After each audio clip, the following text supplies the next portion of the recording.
I am Dawn Ortiz-Legg, and I'm the supervisor for the 3rd District. My life story is a kind of a long, many-chapter life story, but I am born and raised in the Midwest in Illinois, in about 60 miles outside of Chicago. So I come from a rural community. It's called Morris, Illinois. I come from a family that was, I guess you could say, mixed cultural family. My grandparents from my father's side were Mexican immigrants, and they crossed the border as young people fleeing the revolution, and that certainly flavored my world, being probably the darkest person in my town. And then the other half of me is more Euro.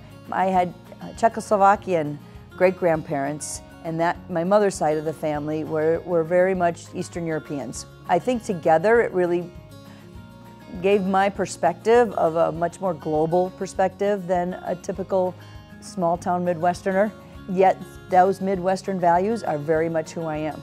I'm a mom. I have a really fantastic daughter, Georgia, who's 27. She works in the hospitality industry. She's a small business owner. One of the most favorite things for me is really cooking and preparing food for my family and friends. I'm a very social creature. I think that it's why this job is relatively easy to me for the most part, because I love people, I love entertaining, I love going to events, I love dancing, I love being out and about.